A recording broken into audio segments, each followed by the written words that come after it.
हाँ, तो मेरे बच्चों आपको आज बहुत अच्छा उपाय बताया। दुख आ रहा है, दिया जलाऊं, नहीं जलाओ तो चले, मैं खुद ही साधक बोलता हूँ। दुख आ रहा है, पूजा करो, नहीं करो तो चले, क्योंकि दुख का कारण आप पूजा नहीं कर रहे हो ये नहीं है, दुख का कारण आपका पाप है।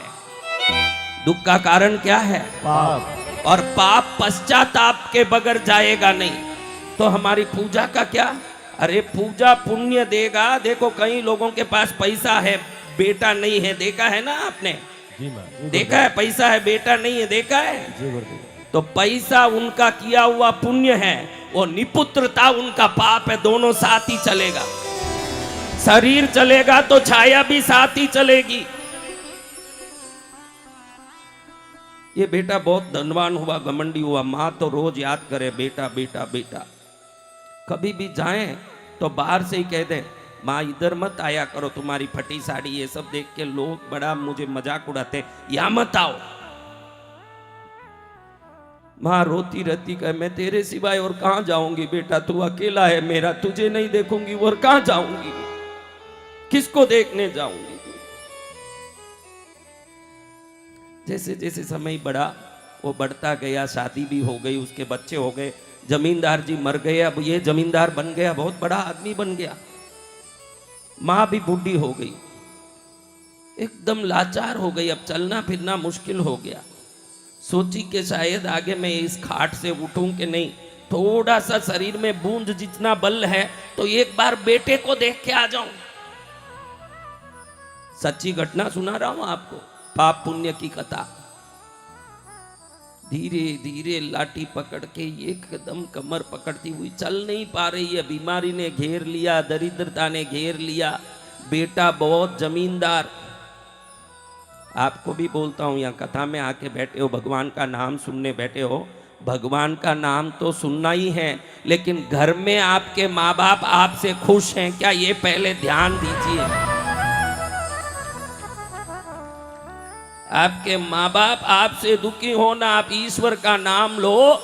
ईश्वर तो अदृश्य ईश्वर है, माँ बाप तो दिखने वाले ईश्वर हैं, ध्यान रखना। सत्य वचन गुरुदेव, ये दिखने वाले ईश्वर हैं। जो दिखने वाले ईश्वर को छोड़ के नहीं दिखने वाले ईश्वर की भजन करें,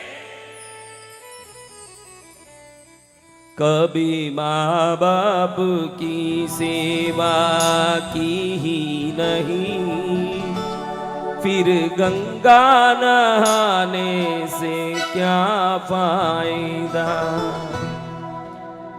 माँ बड़ी मुश्किल से बेटे के उस महल में पहुंची जहां वो जमींदार बन के अपने ठाकुरता पर मूंछ पर बल डाल के बैठता है।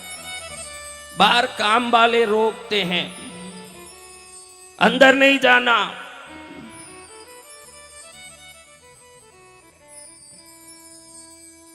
अरे मैं उसकी माँ आई हूं, बोलो ना जाके। काम वाले गए, बूढ़ी आई है, कोई माँ माँ करती, क्या करें।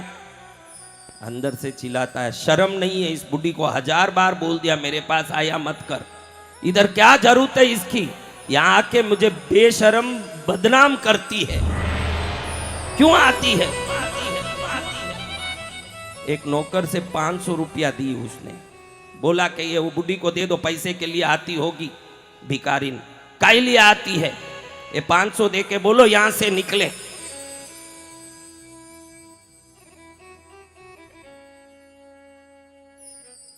वो 500 रुपया लेके नौकर बाहर आया, माता जी के हाथ में देके कहे, चल चल, पैसे के लिए आई ना भिखारिन, पैसा दे दिया महाराज जी ने, चल यहां से, चल यहां से, चल यहां से। आंख में पानी आ गया।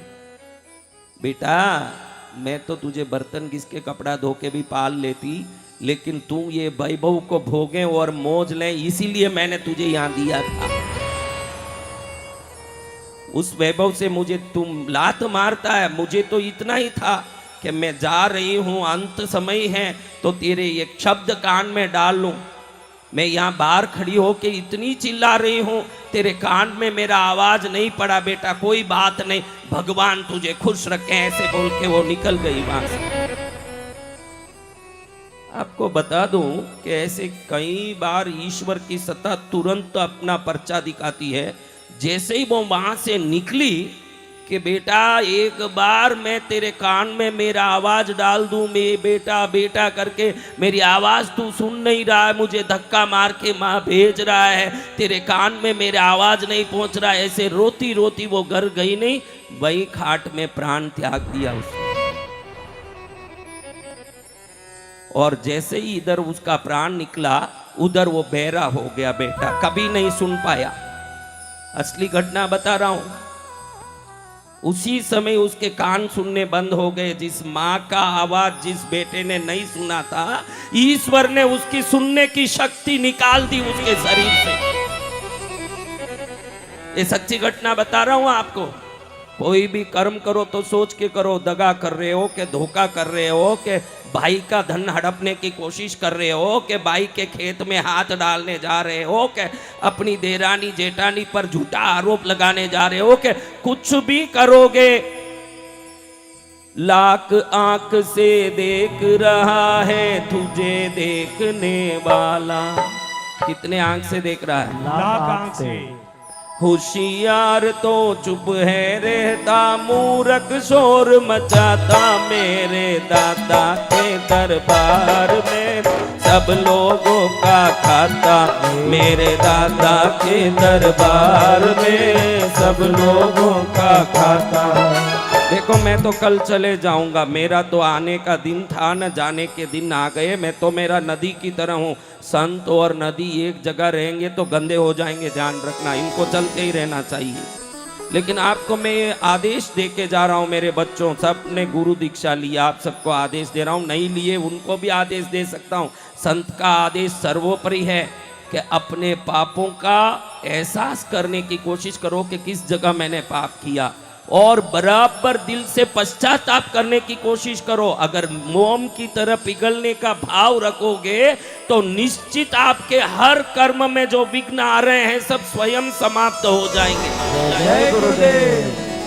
पापों का निराकरण पूजा से नहीं होगा, उपासना से नहीं होगा, पश्चाताप से ही होगा। पापों का निराकरण जय गुरुदेव। किससे होगा? पश्चाताप से। पश्चाताप ही करना पड़ेगा कि मैंने गलती की, मैंने गलती की।